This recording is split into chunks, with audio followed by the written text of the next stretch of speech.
Good morning, dear students. Myself, Ashish Kumar, RK School, Kusail Bazar.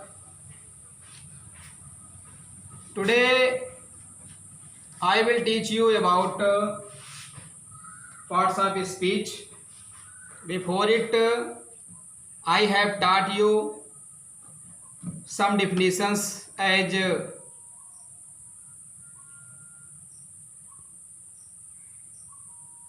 sentence and how many types of sentence. According to sentence, assertive sentence, interrogative sentence, imperative sentence, optative sentence and exclamatory sentence. कहने का मतलब बच्चों कि आज हम सभी लोग जो है पार्ट्स ऑफ स्पीच का अध्ययन करेंगे। पार्ट्स ऑफ स्पीच के पहले मैं आपको जो है कुछ डिफिनीशंस और भी पढ़ा चुका हूं, जैसे सेंटेंस के बारे में, सेंटेंस क्या होता है, सेंटेंस कितने प्रकार होते हैं। तो सेंटेंस के प्रकार के बारे में आपको बताया गया था कि सेंटेंस जो टाइप्स होता है वो असर्टिव सेंटेंस होता है और इंट्रोगेटिव सेंटेंस होता है, इम्परेटिव सेंटेंस होता है, ऑपरेटिव सेंटेंस होता है और एक्सक्लेमेटरी सेंटेंस होता है। इस सब सारे पॉइंट को मैं आपको जो है अच्छे ढंग से अंडरस्टैंडिंग करवा चुका हूं विथ एग्जाम्पल के साथ में आपको मैंने बताया है। तो आज हम सब लोग जो है today I will teach you about parts of speech. You will known, आप जानोगे कि what is the parts of speech, कि पार्ट्स ऑफ स्पीच होता क्या है। हाउ कैन फाइंड यू, कैसे आप पता कर सकते हो कि what is parts of speech, कि पार्ट्स ऑफ स्पीच है क्या चीज। अकॉर्डिंग टू दिस डिफिनीशन, इस परिभाषा के अनुसार यू विल नोन, आप जानोगे। सो डियर स्टूडेंट्स, देखें मैंने बोर्ड पर यहां पर लिखा है पार्ट्स ऑफ स्पीच। टॉपिक आज का हमारा है पार्ट्स ऑफ स्पीच का। तो इसकी डिफिनीशन मैंने यहां पर लिखा है, इसको आपको समझना है। मैंने लिखा है all the English word are divided into 8 groups according to the work they do in a sentence. Each group is called parts of speech. कहने का मतलब है कि ऑल द इंग्लिश वर्ड्स, सभी अंग्रेजी के जो शब्द हैं, आर डिवाइडेड इनटू 8 ग्रुप्स, 8 समूहों में बांटा गया है। अकॉर्डिंग टू द वर्क, कार्य के अनुसार, दे डू इन सेंटेंस, कि वे वाक्य में किस प्रकार से कार्य करते हैं, वे वाक्य में किस प्रकार से कार्य को करते हैं, इसके अनुसार जो है अंग्रेजी के सारे शब्दों को 8 भागों में बांटा गया है। Each group is called parts of speech. इस जो ग्रुप में इसको डिवाइड किया गया है, ये जो है हमारा पार्ट्स ऑफ स्पीच कहलाता है। तो आप सभी लोग जो है इसको आप नोट कर लें। फिर से इसकी मैं डिफिनीशन आपको समझा देता हूं। कहने का मतलब कि all the English word are divided into 8 groups according to the work they do in a sentence, full stop है। Each group is called parts of speech. कहने का मतलब है कि वाक्य में कार्य के अनुसार अंग्रेजी के जो शब्द होते हैं उनको जो है 8 भागों में डिवाइड किया गया है और इन जो 8 पार्ट्स में इसको डिवाइड किया गया है उसी को जो है हम पार्ट्स ऑफ स्पीच के नाम से जानते हैं। सो डियर स्टूडेंट्स, अब आप लोग नोट करेंगे कि kinds of parts of speech की जो है पार्ट्स ऑफ स्पीच जो है कितने प्रकार का होता है। तो आप हेडिंग डालेंगे, अगली हेडिंग आप लिखेंगे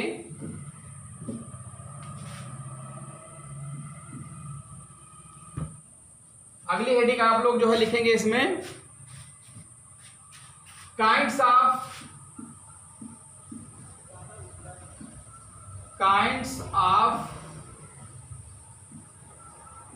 पार्ट्स ऑफ स्पीच, ये लिखेंगे, ये डिफिनेशन आपको जो है इसके अंतर्गत आप लिखेंगे there are 8 kinds of parts of speech, there are 8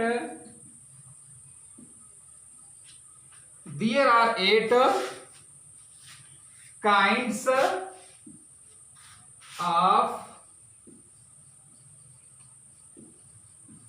parts of speech, kinds of parts of speech, शब्द भेद इसको कहा जाता है, इसको हम लोग जो है शब्द भेद के नाम जानते हैं। There are 8 kinds of parts of speech, जो हमारा kinds of parts of speech है ये 8 टाइप्स का होता है, 8 काइंड्स होते हैं, 8 प्रकार इसके होते हैं। इसको आप नोट कर लें। फर्स्ट नंबर में आप लिखेंगे, फर्स्ट नंबर में आप लिखेंगे नाउन, सेकंड नंबर में आप लिखेंगे प्रोनाउन,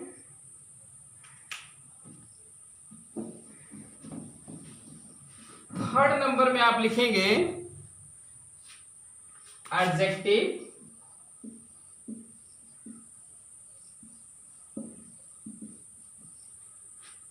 फोर्थ नंबर में लिखें राइट करेंगे वर्ब, 5 नंबर राइट करेंगे एडवर्ब, 6 नंबर लिखेंगे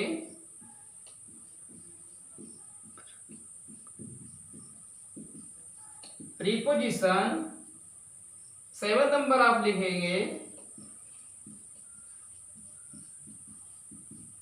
कंजंक्शन, एंड लास्ट पॉइंट है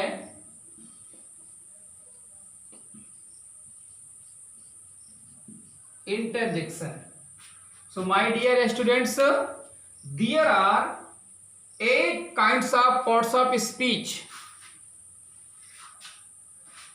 हमारे जो पार्ट्स ऑफ स्पीच होते हैं उसके जो काइंड्स होते हैं, प्रकार होते हैं, 8 होते हैं। Noun, pronoun, adjective, verb, adverb, preposition, conjunction and interjection. अब हम सभी लोग जो है नाउन की डिफिनीशन जानेंगे, what is noun, and pronoun की डिफिनीशन जानेंगे, what is pronoun, and adjective की डिफिनीशन जानेंगे, what is adjective, what is verb, what is adverb, what is preposition, what is conjunction and what is interjection.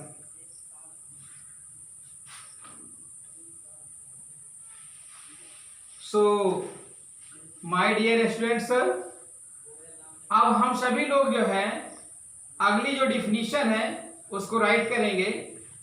आज हम आपको जो है कुछ डिफिनीशंस की परिभाषा बता दे रहे हैं, नाउन की डिफिनीशन की परिभाषा और प्रोनाउन की नेक्स्ट डे अगली डिफिनीशन की परिभाषा बताएंगे।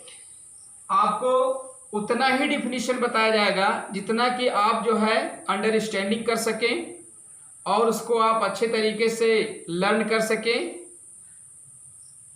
तो डियर स्टूडेंट्स, आप सभी लोग जो है अपनी कॉपी पर लिखेंगे नाउन। नाउन को हिंदी में कहते हैं संज्ञा। इसकी डिफिनीशन आप लिखेंगे, आप सभी लोग जो है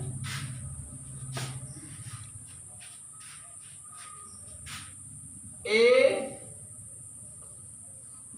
noun is the name of person place,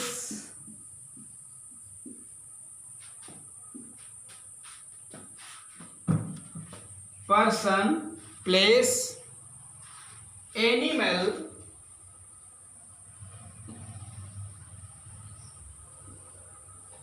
और ए थिंग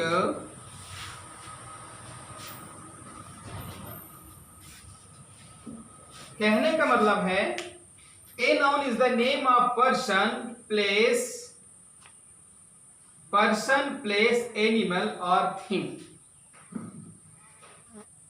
व्यक्ति, स्थान, जानवर या वस्तुओं के नाम को हम लोग जो है नाउन कहते हैं। जैसे एज में आप लिख लेंगे, एज में आप लिखेंगे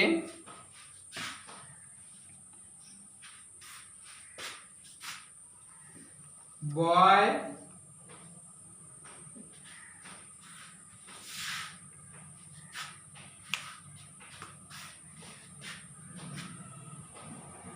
दिल्ली,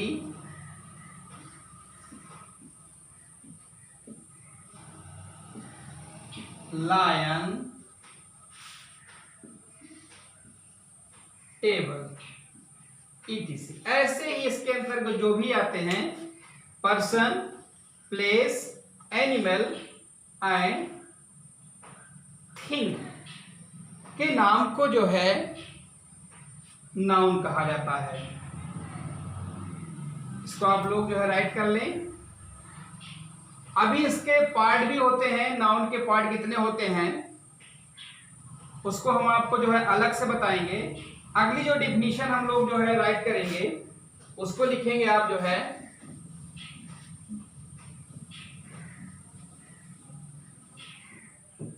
सेकंड है प्रोनाउन। प्रोनाउन इसको कहा जाता है सर्वनाम। इसकी डिफिनीशन आप लोग लिखेंगे a pronoun is a word which is used in a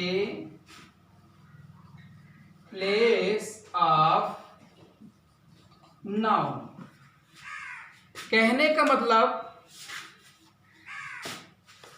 कि प्लेस ऑफ नाउन, नाउन के स्थान पर, which is used a place of noun, noun के स्थान पर, एक नाउन के स्थान पर, विच इज यूज्ड जो प्रयोग किया जाता है, ए प्रोनाउन इज ए वर्ड। कहने का मतलब कि प्रोनाउन एक ऐसा शब्द होता है जो किसी नाउन के स्थान पर प्रयोग किया जाता है। कहने का मतलब कि प्रोनाउन एक ऐसा वर्ड होता है जो किसी नाउन के स्थान पर प्रयोग किया जाता है। जैसे एज में आप लिख लेंगे, जैसे कहा जाए he she it, I we you and they, etc। इसको एग्जाम्पल के माध्यम से हम आपको समझा दें। कैसे कह दिया जाए एग्जाम्पल के रूप में, जैसे मैंने कहा Raju is a teacher, full stop, यहां से ही इज इल। मैंने कहा कि राजू एक टीचर है, फिर मैंने आगे लिखा कि ही इज इल, वह बीमार है। मतलब कि कौन बीमार है? राजू बीमार है। तो राजू जो है यहाँ पर एक नाउन है और इस राजू के प्लेस पर हमने किसका यूज कर दिया है? ही का। तो ही जो है यहाँ पर क्या कहलाएगा? हमारा प्रोनाउन हो जाएगा। क्लियर? ऐसे ही और एग्जांपल आप समझें, जैसे कह दिया जाए जैसे मैंने कहा, अगला example second, Moni is a nurse, full stop, she is an intelligent, she is an intelligent, वह एक बुद्धिमान, she is an intelligent nurse. तो यहां पर मोनी है, मोनी वर्ड है, ये नाउन है, इसके प्लेस पर जो है सी शब्द का सी वर्ड आया है। तो यहां पर मोनी के प्लेस पर सी वर्ड जो यूज किया गया है, ये वर्ड है हमारा जो है प्रोनाउन कहलाएगा। That's clear. ऐसे ही और सारे प्रोनाउंस है, आई, वी, यू, दे, इनका भी जो है नाउन के प्लेस पर यूज किया जाता है। तो माय डियर स्टूडेंट्स, आज मैंने आपको what is parts of speech, parts of speech क्या होता है मैंने आपको बताया। फिर मैंने आपको बताया कि there are 8 kinds of parts of speech, noun, pronoun, adjective, verb, adverb, preposition, conjunction and interjection. में आज मैंने आपको जो है नाउन की डिफिनीशन, प्रोनाउन की डिफिनीशन मैंने आपको बताया। कल हम सभी लोग जो है नेक्स्ट डिफिनीशन पढ़ेंगे और वो डिफिनीशन होगी हमारी एडजेक्टिव की। तो आप सभी लोग जो है एडजेक्टिव हेडिंग आप लोग नोट कर लें। आई होप कि आप लोगों को जो है parts of speech and parts of speech के जो टाइप्स हैं ये अच्छे ढंग से आपको जो है समझ में आया होगा। नाउन की डिफिनीशन भी समझ में आया होगा, प्रोनाउन की डिफिनीशन। तो आप सभी स्टूडेंट्स जितने भी डिफिनीशंस लिखवाए जा रहे हैं, आप सभी अपनी नोटबुक में, अपनी फेयर कॉपी में इसको राइट करते रहें और इसको डेली जो भी जितने भी आपको लिखवाए जा रहे हैं, राइटिंग करवाए जा रहे हैं, डिफिनीशन बताई जा रही है विथ एग्जाम्पल, आप उसको लर्न करते रहें। So thank you very much.